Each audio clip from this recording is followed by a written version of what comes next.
अस्सलाम वालेकुम my dear students. आज हम चैप्टर 9 एक्सरसाइज 9A का एक और टॉपिक डिस्कस करेंगे। ये टॉपिक हम प्रीवियसली डिस्कस कर चुके हैं, लेकिन हमने रेशोज को डिस्कस किया था विद टू क्वांटिटीज। अब आज हम डिस्कस करेंगे रेशोज इन्वॉल्विंग थ्री क्वांटिटीज। अब यहाँ पर हमारे पास थ्री क्वांटिटीज का रेशो जो है वो हमें फाइंड आउट करना होगा या सॉल्व करना होगा। तो कॉन्सेप्ट हमारा बिल्कुल वैसा ही है जैसे हमने प्रीवियसली क्वेश्चन में सॉल्व किया था। एक एग्जांपल देख लेते हैं जिसमें हमें टू क्वांटिटीज के रेशोज गिवन है, डिफरेंट रेशोज हैं। First ratio is x is to y, that is equal to 11 is to 8, and the second ratio is y is to z, that is equal to 6 is to 7. Now we have to calculate x is to y is to z. It means that we have to calculate ratios with three quantities. So with the help of these two ratios, x is to y and y is to z, we have to make x is to y is to z. तो अब यहाँ पर हमें दो different ratios की values भी different given है। तो यहाँ पर हम देखते हैं कि सबसे पहले x is to y की वैल्यूज क्या गिवन है। x is to y की वैल्यू गिवन है, value of x is 11 and the value of y is 8 here. In the meantime, we have y is to z, that is equal to 6 is to 7. अब आप ये देख सकते हैं कि अगर मुझे x, y and z को कंबाइन करके थ्री वैल्यूज का रेशो बनाना है, तो यहाँ पर अब अगर मैं x is to y is to z की वैल्यूज लिखना चाहूंगा तो मुझे यहाँ पर एक प्रॉब्लम फेस करना होगा कि वो y की कौन सी वैल्यू यहाँ पर लिखी जाए। चलें, x की वैल्यू तो 11 है, हमें पता है, z की वैल्यू 7 है, हमें ये भी पता है, लेकिन y की दो वैल्यूज हैं।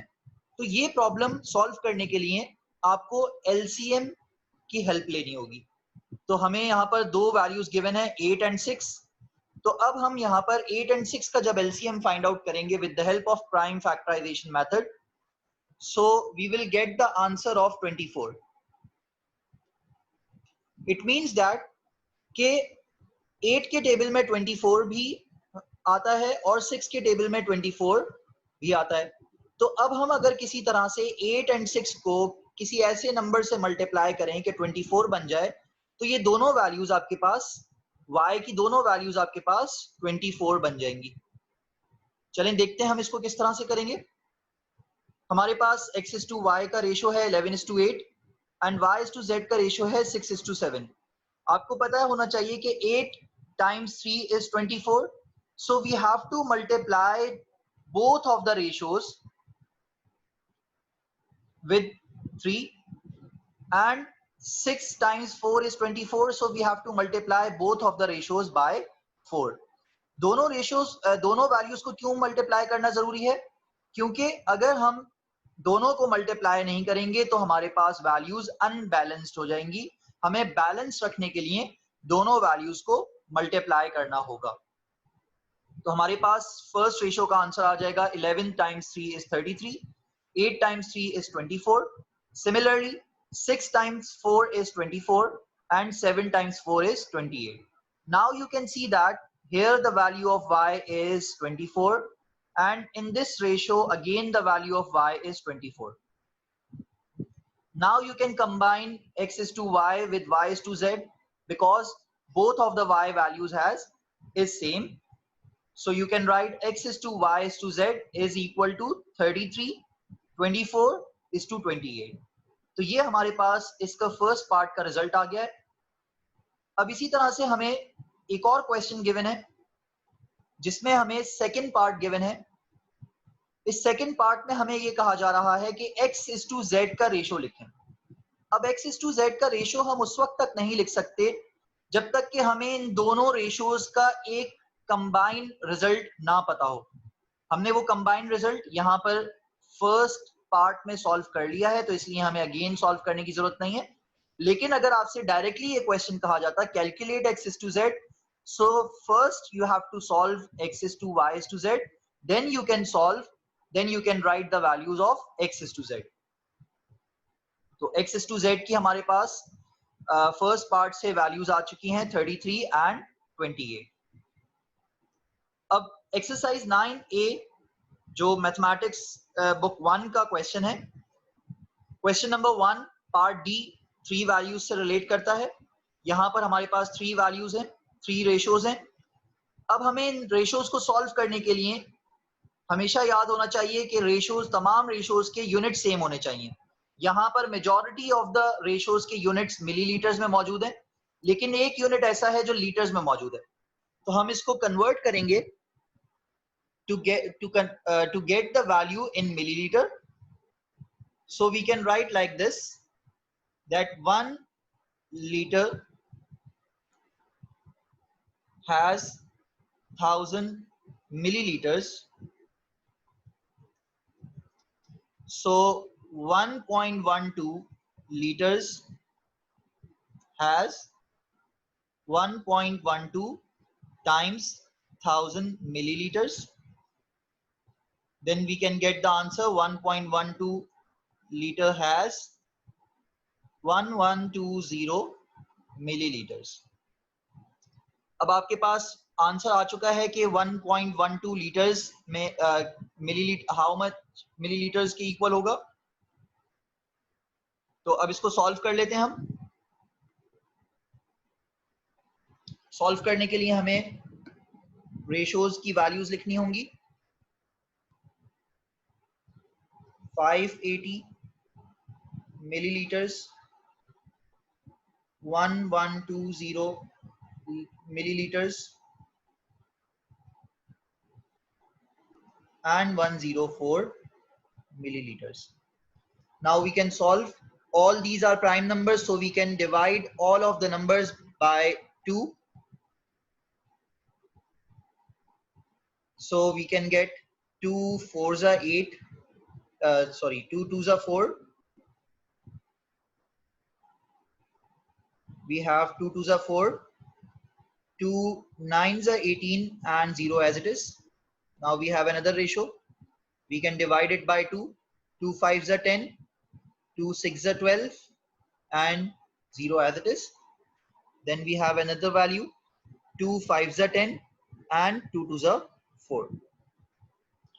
अब आपके पास ये रेशो सिंप्लीफाई होकर 290 to 560 to 52 बन चुका है।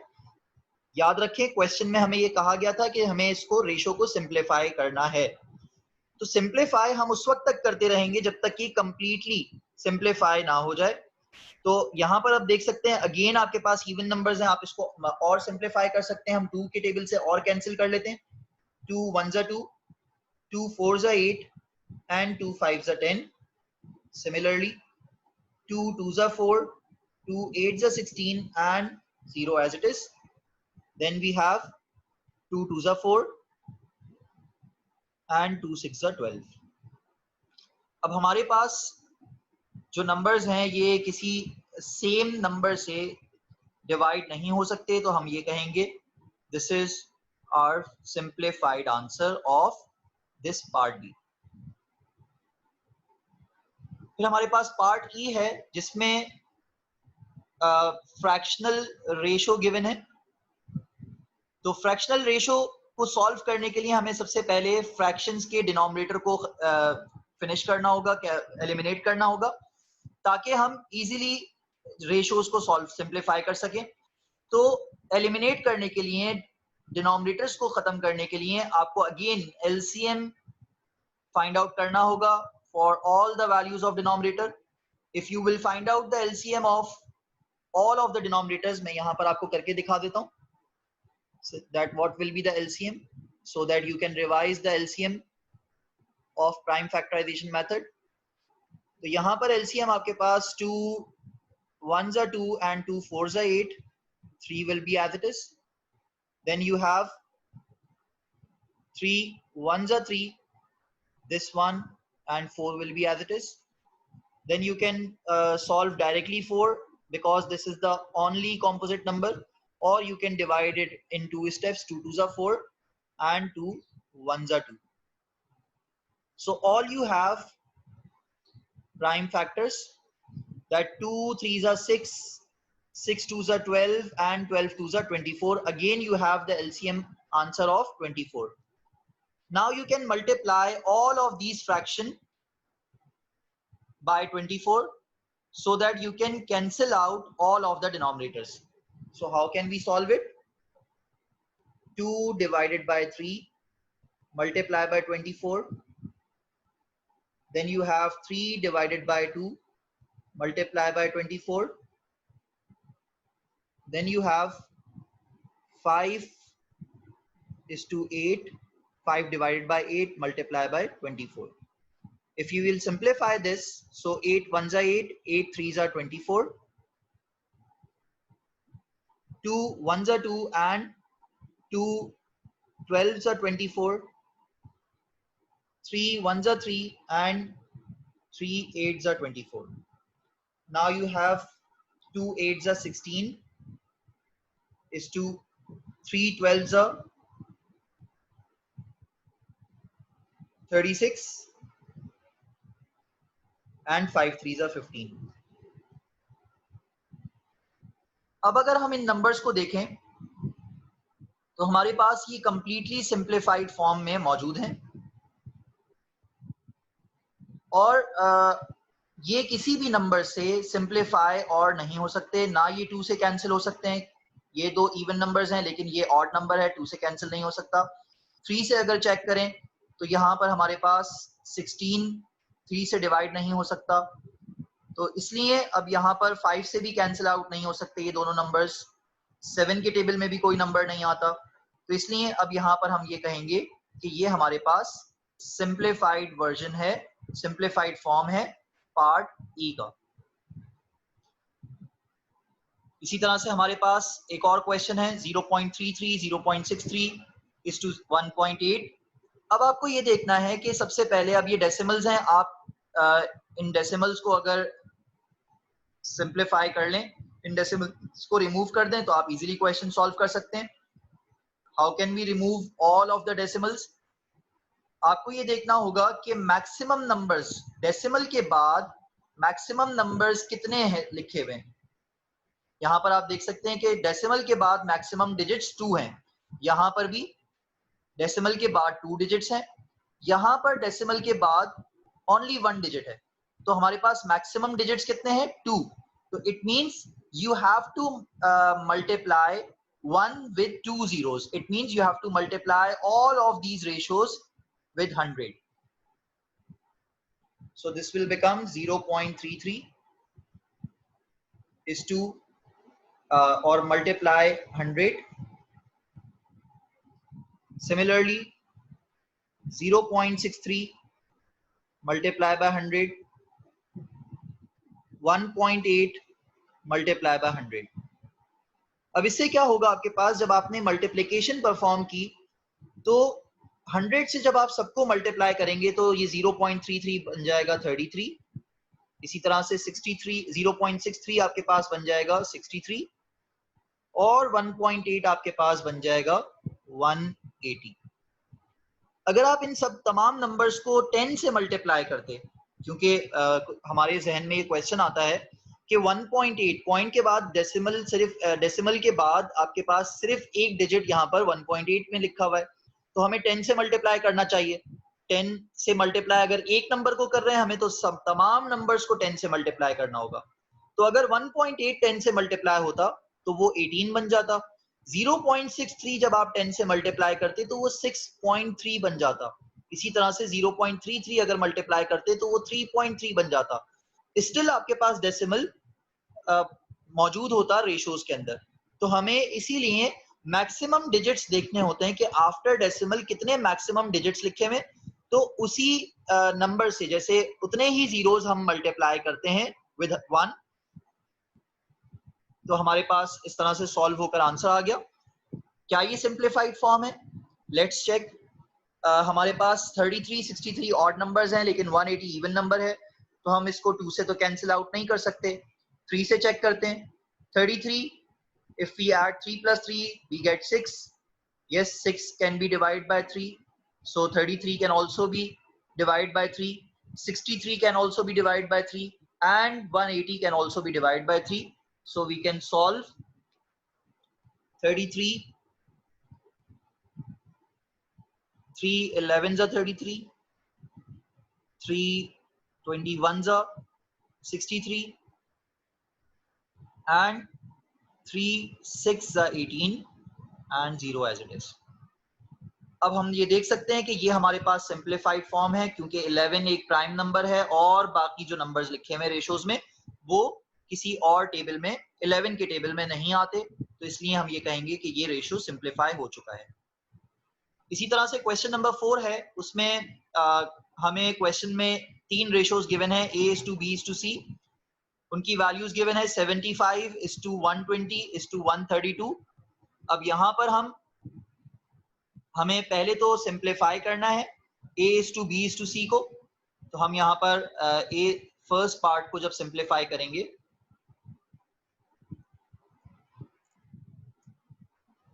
तो A:B:C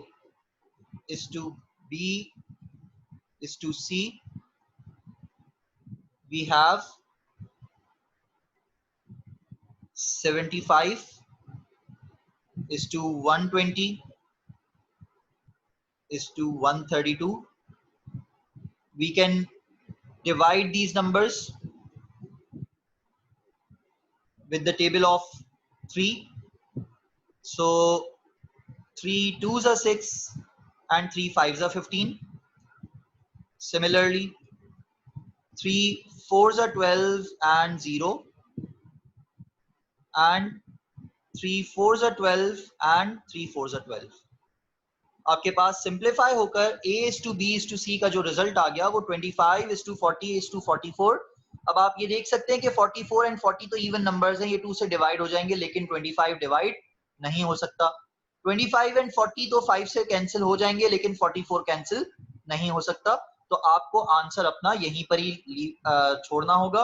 आपके पास फर्स्ट पार्ट का रिजल्ट आ गया है A:B:C that is equal to 25:40:44। अब हमें सेकंड पार्ट में ये पूछा गया कि हमें B:A का रिजल्ट फाइंड आउट करना है। तो B:A का रिजल्ट हम कैसे फाइंड आउट करेंगे? हमने देखा कि फर्स्ट पार्ट जब सिंप्लीफाई किया तो हमें वैल्यूज पता थी B:A की, तो B की वैल्यू हमारे पास 40 और इसी तरह से A की वैल्यू जो हमने फाइंड आउट की तो वो 25 आ रही थी। इसी तरह से थर्ड पार्ट में हम देख सकते हैं इसको B:A हमें और मजीद सिंप्लीफाई करना होगा।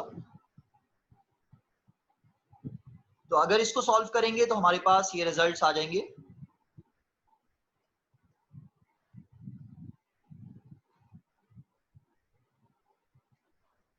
$40 can be cancelled out and 25 also be cancelled out. So 5 8s are 40 and 5 5s are 25. 8:5 हमारे पास ये रिजल्ट आ गया। अच्छा, लेट्स सपोज अगर हम क्वेश्चन की वैल्यूज जो ये B:A है इसकी वैल्यूज जो है वो क्वेश्चन से अगर फाइंड आउट करते तो हमारे पास ये बन जाता B:A। क्वेश्चन में हमें गिवन था the value of B is 120:75। तो अगर इसको सॉल्व करेंगे, सॉल्व करने के बाद हमें पता है कि ये कैंसिल आउट हो सकते हैं with the table of 5। So 5 2s are 10 and 5 4s are 20. Similarly, 5 1s are 5 and 5 5s are 25. We can simplify it more with the table of 3. 8 3s are 24 and 3 5s are 15. So you can see that अगर आप question से values consider करते या simplified form जो आपने first part में simplify किया था वहां से वैल्यूज कंसीडर करते, दोनों से रिजल्ट आपका सेम ही आएगा। आप थर्ड पार्ट देखते हैं। थर्ड पार्ट में हम B:C का रिजल्ट फाइंड आउट करेंगे। तो B:C हमारे पास बन जाएगा, what is the value of B? That is 40 and the value of C is 44. So we can simplify it. 4 10s are 40 and 4 11s are 44.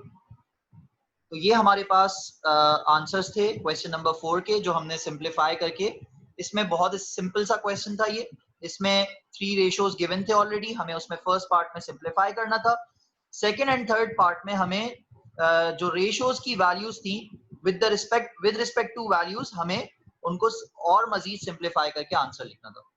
देखिए 3 ratios जब हमें गिवन थे तो वो एक जगह पर आकर उनको वो और मजीद सिंप्लीफाई नहीं हो सकते थे, क्योंकि हमें तीनों नंबर्स को एक ही सेम टेबल से डिवाइड करना पड़ता। लेकिन जब हमने उनको ब्रेक किया B/A और B/C में, तो वो और ज्यादा सिंप्लीफाई हो गए, क्योंकि अब हमने 2 क्वांटिटीज को कंसीडर किया था। Let's move towards the next question, that is question number 6। अब ये वर्ड प्रॉब्लम है, दिखने को तो ये काफी ट्रिकी सा लग रहा है, लेकिन है ये बहुत इजी। आप अगर इसको 1 बाय 1 पढ़ें तो इसमें ये लिखा हुआ है कि a total of 3600 athletes participated in the Singapore 2010 youth Olympic games. So total of 3600 athletes have participated.